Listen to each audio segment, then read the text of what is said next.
Hello students, हमने हिंदी में 11th chapter के 2 वीडियो देखे। जो चैप्टर का नाम है एक यात्रा यह भी। हमने लास्ट वीडियो में क्या पढ़ा कि रिक्शा वाले ने अपनी जो लाइफ की स्टोरी थी वो उसने लेखक को सुनाई। तो उसने क्या कहा कि थानेदार ने रिक्शा वाले की शादी उस लड़की से करा दी। फिर क्या हुआ, फिर भाई भाभी उनसे नाराज हो जाते हैं और उनको घर से निकाल दिया। यहाँ तक हमने पढ़ा था। अब आगे पढ़ेंगे। तब यह कि मेरे भाई भाभी मुझसे खफा हो गए और हमें घर से निकाल दिया। एक तो मैंने उनकी साली से शादी नहीं की, दूसरे जिस लड़की से की वह किसी और जाति की है। जो रिक्शा वाला था मोहन, उसके भाई भाभी उससे नाराज हो गए, क्योंकि भाई भाभी की इच्छा थी कि मोहन की शादी उसकी भाभी की बहन से ही हो जाए। तो मोहन ने एक तो उनकी साली से शादी नहीं की और फिर जिससे शादी की वो लड़की दूसरी जाति की थी, इसलिए उनको घर से निकाल दिया। तो तुम लोग ग्वालियर आ गए? हाँ बाबूजी, आगरा में हमारा निवाह होना कठिन था। पराए शहर में भले ही कोई अपनापन न हो, किंतु वो परायापन उस अपनेपन से अच्छा है न जो दिन रात अप्रीतिकर व्यवहार बनकर तन मन को उद्विग्न करता रहे। फिर लेखक क्या पूछते हैं उनसे कि फिर तुम लोग ग्वालियर आ गए? तो रिक्शा वाला कहता कि हाँ, आगरा में हमारा निर्वाह होना मतलब वहाँ पे हमारा ये रहना कठिन था। और वहाँ पे जो अपने लोग थे उनसे अपनापन तो मिलता नहीं था। उससे अच्छा कि यहाँ पराए लोगों के बीच में अपनापन ढूंढ ले हम, ऐसा।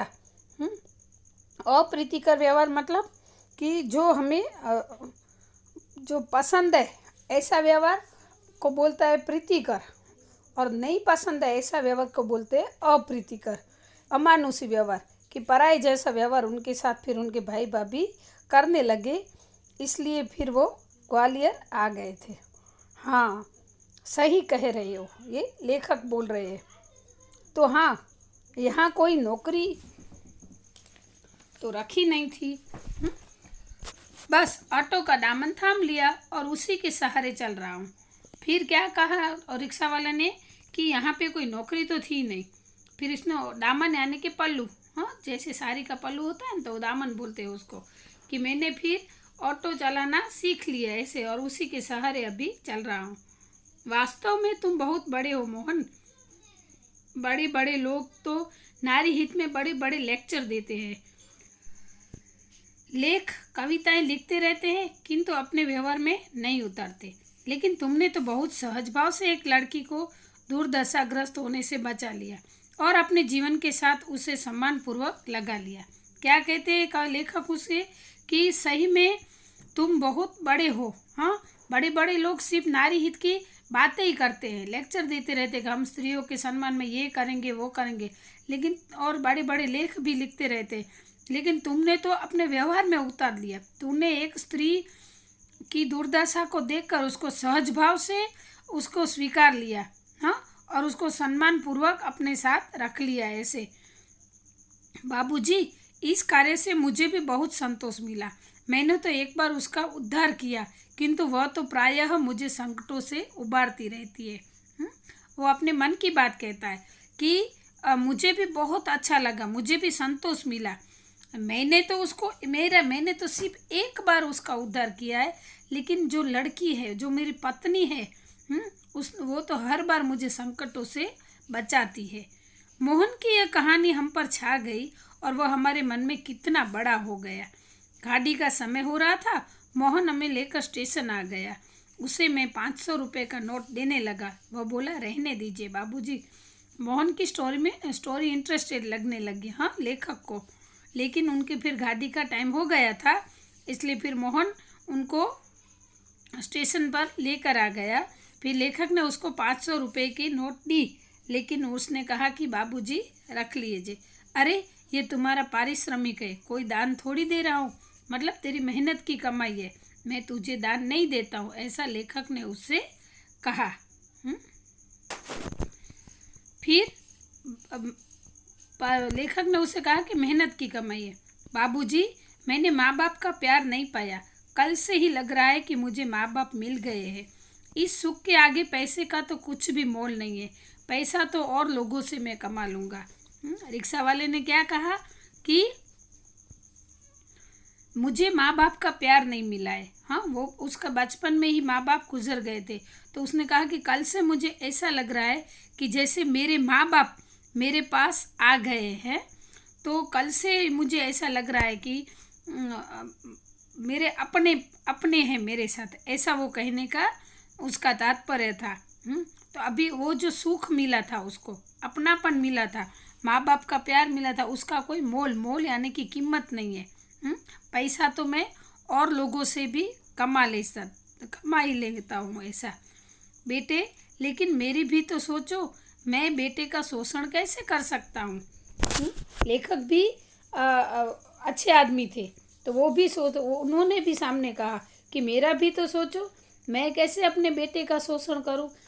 अगर तुमने मुझे बेटा पिता माना है तो तुम भी तो मेरा बेटा हुआ ना, तो मैं कैसे तेरा शोषण करूँगा।